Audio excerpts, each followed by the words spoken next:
रजनी को बचपन से ही पेंटिंग का बहुत शौक था।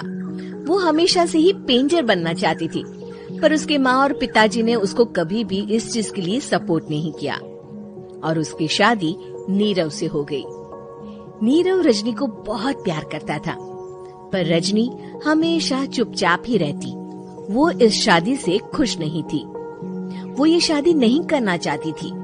उसे तो हमेशा से पेंटर जो बनना था।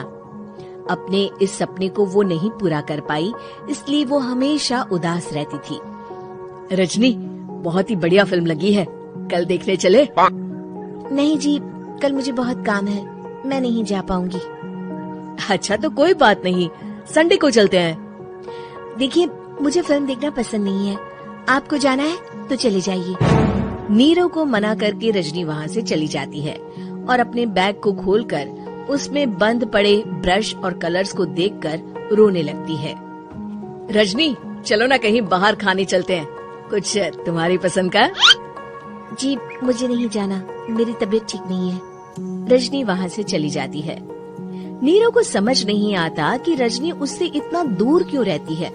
वो जब भी उसके साथ वक्त बिताना चाहता है, रजनी कोई ना कोई बहाना बना देती है। एक दिन घर पर कोई नहीं था। रजनी घर का सारा काम जल्दी से खत्म कर लेती है। घर पर अकेले होने के कारण वो सोचती है कि वो आज पेंटिंग करेगी।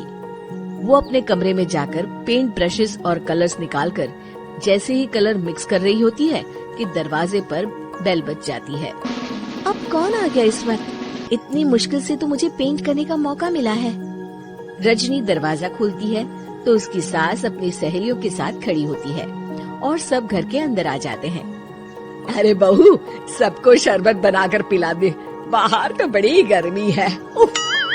जी। रजनी पेंट ना कर पाने से उदास हो जाती है। उसे गुस्सा भी आ रहा होता है कि उसने इस शादी के लिए हाँ क्यों कह दी। वो रसोई में जा रही होती है कि उसकी सास उसे रोकती है। बहू, सबके खाने का भी इंतजाम कर लेना, आज का लंच तो ये सब यहीं करेगी। हाँ।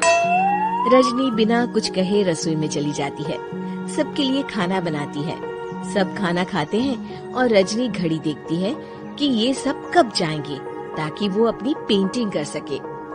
जब शाम होती है तब सब चले जाते हैं अपने घर। अरे बहू, सब तेरे खाने की तो बहुत तारीफ कर रहे थे, सबको बहुत अच्छा लगा खाना। आपको मुझे सुबह बताना चाहिए था ना कि आपकी सहेलियाँ आ रही है। पता भी है कितना वक्त लगा सारा खाना बनाने में।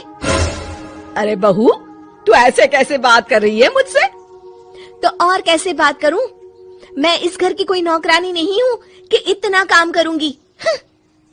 रजनी अपने कमरे में जाकर दरवाजा बंद कर लेती है। शाम को जब नीरव आता है तो उसकी माँ उसे पूरी घटना के बारे में बताती है। क्या रजनी ने आपसे इस तरह बात की माँ? हाँ, और पता नहीं उसे क्या हो गया है, शाम से बाहर भी नहीं आई है।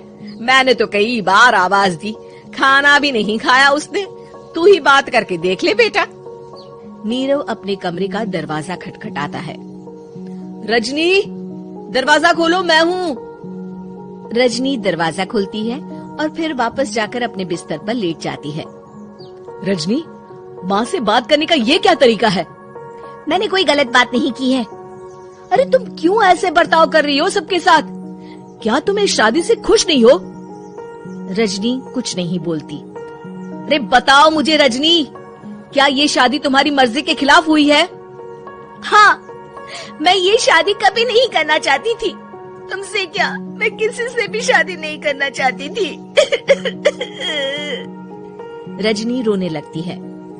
चुप हो जाओ रजनी, बताओ मुझे, तुम क्यों नहीं करना चाहती थी शादी? रजनी बेड के नीचे से अपने पेंटिंग्स, कलर्स, ब्रश, पेपर्स निकालती है। इतने में उसकी सास भी कमरे में आ जाती है। ये देख रहे हो, ये थे मेरे सपने। मैं पेंटर बनना चाहती थी, पर माँ पापा ने कभी सपोर्ट नहीं किया और मेरी शादी करवा दी। मेरे सारे सपने टूट गए। हर वक्त बस गुस्सा आता रहता है मुझे। मैं जानती हूँ कि आप लोगों की इसमें कोई गलती नहीं है, पर मैं क्या करूँ, मुझे समझ में नहीं आता।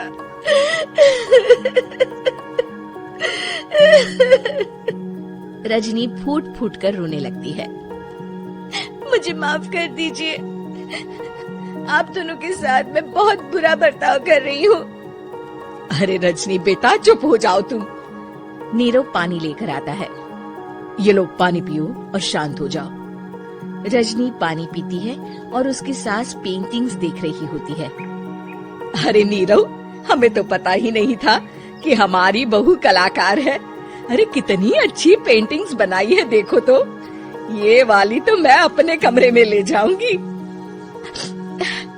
आपको ये पेंटिंग्स अच्छी लगी?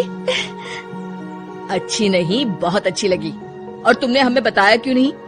तुम जब चाहे पेंटिंग कर सकती हो रजनी। हम तुम्हारे सपनों को पूरा करने में तुम्हारा पूरा साथ देंगे। हाँ बेटा, हम कला की कद्र करते हैं। हम कलाकार तो नहीं, पर मुझे गर्व है कि मेरी बहू एक कलाकार है। रजनी, नीरव और सास तीनों हंस